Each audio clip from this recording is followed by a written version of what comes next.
C. Henk Coetzee, a European scholar and an urban missionary to Amsterdam, once said this: "There has been little theological analysis and reflection on what is happening in the cities.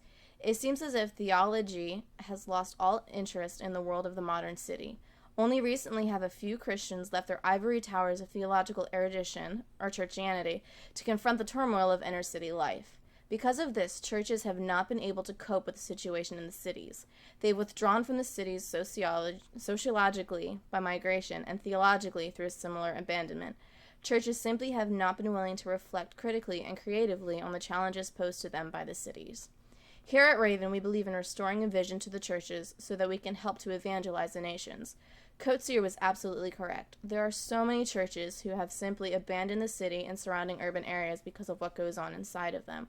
I cannot think of a place that this atrocity has happened to more than the city of New Orleans.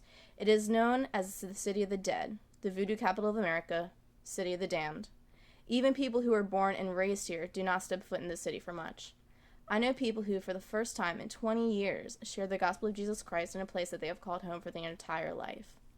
These people were hoping for a miracle that would change their city and neighborhoods, but they stopped praying for a miracle.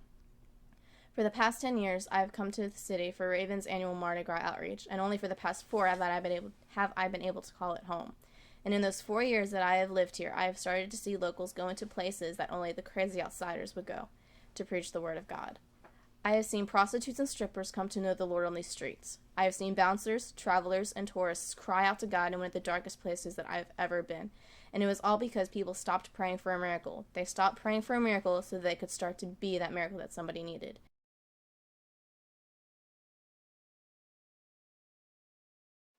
In less than a week's time, thousands of people will be pouring into this city to take part in one of the biggest parties of the year. They will be coming here to get drunk, to get high, and to commit all acts of lewdness that even the mere mention would make most people blush. But what these people don't know is that while they're coming here to party, hundreds of people are also coming into the city.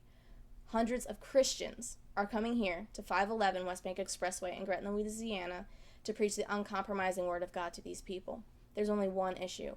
We are $10,000 short of having the amount of money that we need to provide the food, the housing, and the transportation for these people to go downtown to preach the word of God.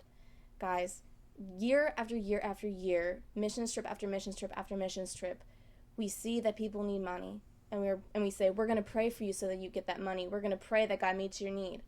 We're going to pray for a miracle. Guys, we need to stop praying for a miracle, and we need you to be that miracle.